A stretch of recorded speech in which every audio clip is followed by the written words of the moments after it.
Hey everybody, it is Jason from the Texas Gun Vault 2, and I'm out here in the garage, and it is 7 o'clock when I'm filming this, and it's already dark outside, and it's miserable because I hate this time of year. Absolutely hate this time of year. I get home at like 5:30 and it's already dark, and now it's 7 o'clock and it feels like midnight. I can't stand this.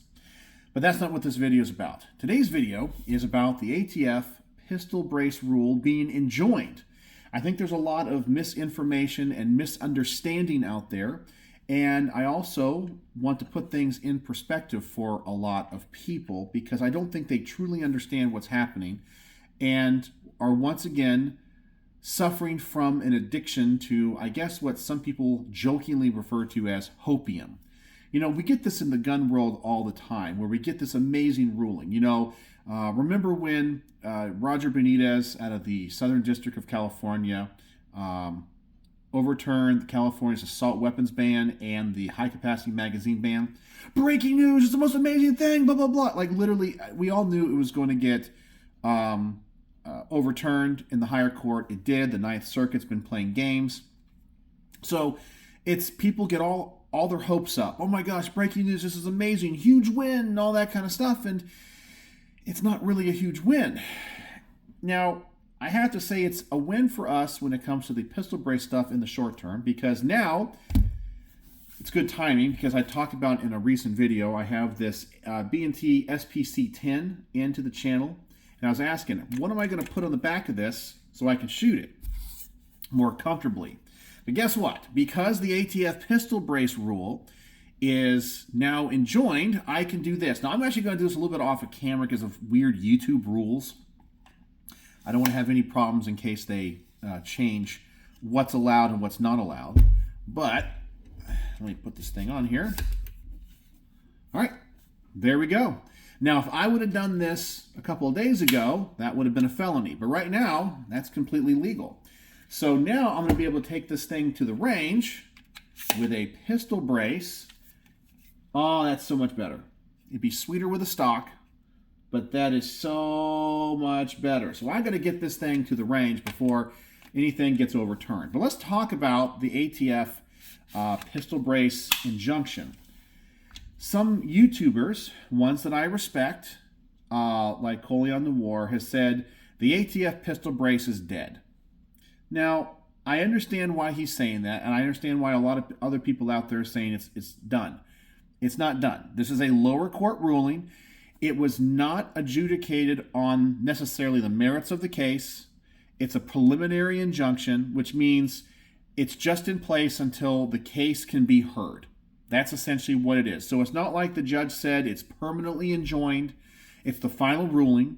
And it's a lower court, which means the ATF most likely is going to appeal. And by the way, expect them to appeal because that's what they do. Okay, they're always going to appeal. Like they're even appealing things to the Supreme Court, and we know how pro Second Amendment they are right now. I mean, they just took the bump stock case, but yet they still appeal these things, even if it's just going to affect one circuit originally. Well, if the Supreme Court deals with it, now it's nationwide.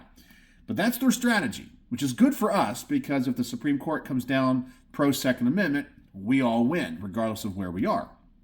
But anyway, expect it to be appealed, and it's going to be appealed in the Fifth Circuit, which generally is pretty pro-Second Amendment.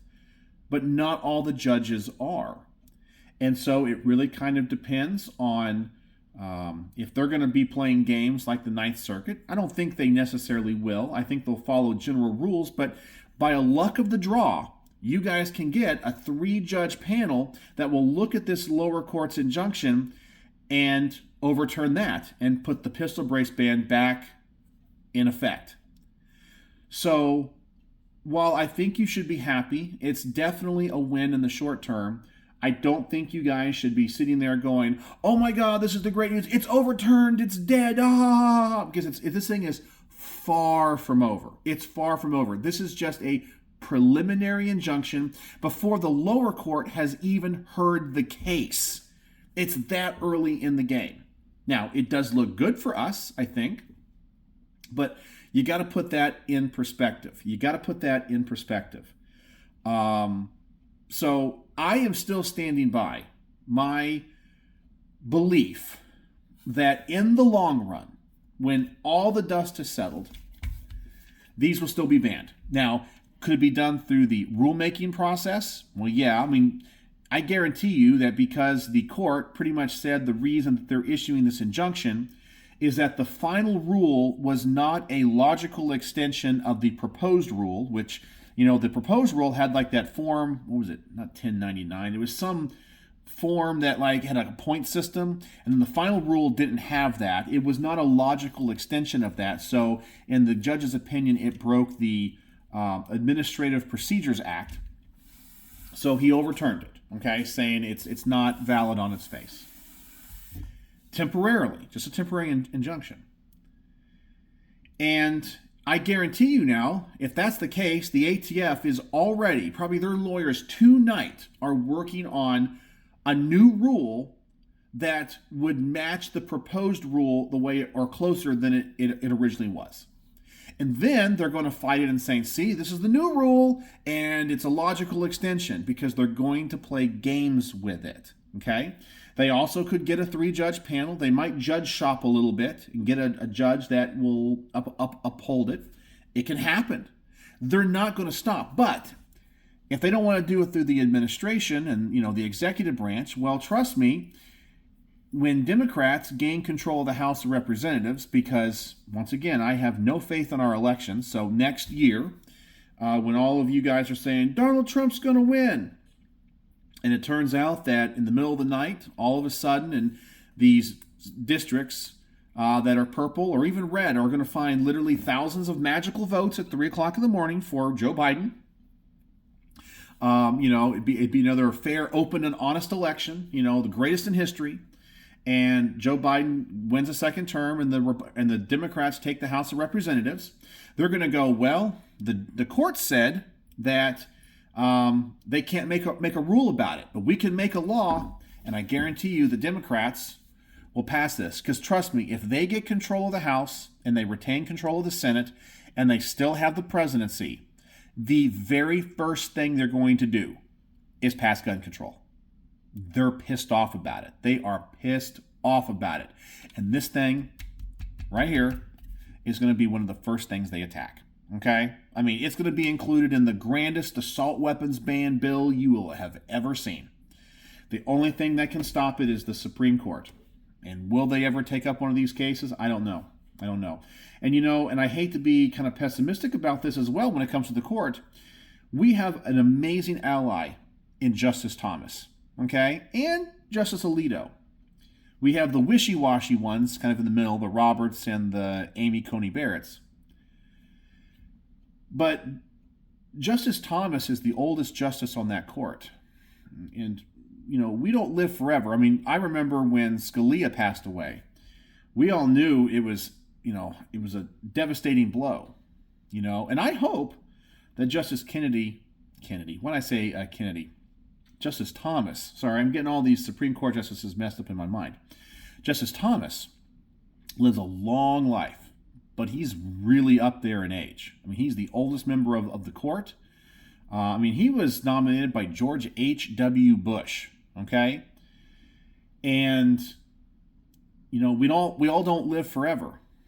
And unless the court takes up an assault weapons ban case, the makeup of the court could be quite different, especially if a Democrat wins the presidency, the White House, next year.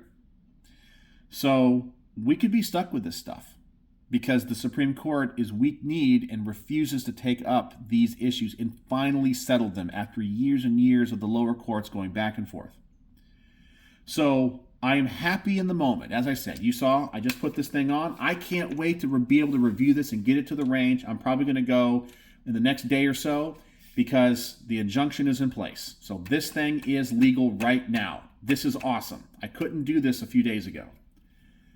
It's great. I am happy, but I'm still pessimistic in the long run. And I think a lot of you guys need to do a couple of things is when you watch the YouTube videos of the big channels, and in no way am I disparaging them, like Coleon Noir, Mr. Guns and Gear, even Four Boxes Diner, okay? They're making videos with titles like the ATF pistol brace is dead. And that's the Coleon Noir one. And by the way, I like him. I would love to meet Coleon Noir. I think he's one of the coolest guys around. So please, once again, do not think in any way I'm like, oh, he's terrible. This is not a fight. I'm just saying that I disagree with his video title because the rule is not dead. The rule is still there. It's just currently enjoined temporarily until the lower court can hear it. And that could be a while. And then after that, they can appeal. The ATF, there's so many steps left. So many steps left. Okay? So, when you hear pro-gun people say, we might have lost to the lower court, but this fight's continuing. Well, the anti-gunners are saying that right now to their constituents. Don't worry, we may have lost this one here at the lower court, but there's so many steps coming. It's not over until it's over, right? So I'm still pessimistic in the long run, but it's good news for us, temporarily. And hopefully they'll sell a lot more of these things. More people will buy them, once again putting them into common use, and that might give us strength in the future. But I am still holding true to my prediction in the long run. I know some of you guys are not going to be happy about that. And my friend who messaged me today, who is also an FFL SOT, him and I talk about a lot of stuff. He's very insightful, but he's the one that asked me if I was eating crow today. And then he jokingly said, "You've been so negative lately." Well, I like to think I've been more realistic lately. But anyway, that's my thoughts on this. People have been asking me all day. But man, am I excited to be able to do this, put that brace on, and get this thing to the range. So that's what I want to talk about. That's like the big news, the big news going on. And as you can see from over here, though, I'm still dealing with my foam issue. I told you in my video yesterday, when it comes to creating that case, I messed up the other foam. So I'm going to buy some more foam. So I'm out here. I found the right size. This is coming out of that case. I need to measure this.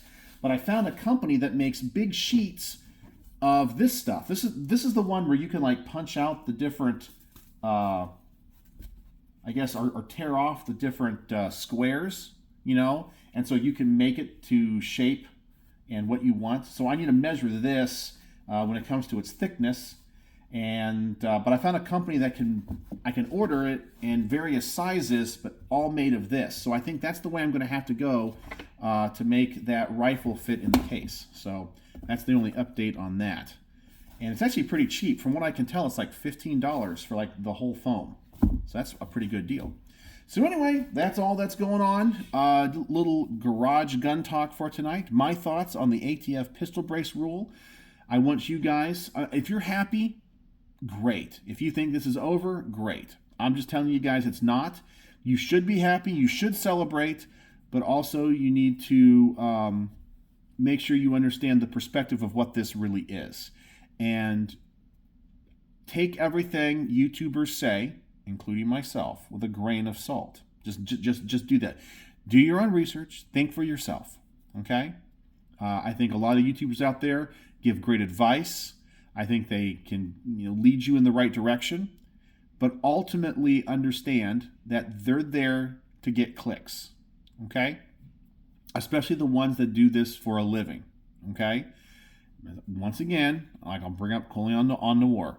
His video said the ATF pistol brace is dead. So a lot of uneducated people that don't understand the nuance of our legal system and what this really is now think it's permanently dead. Well, I guess temporarily it is, but in the long run it might not be.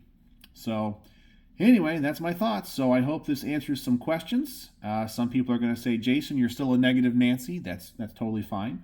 I just think of myself as a realist.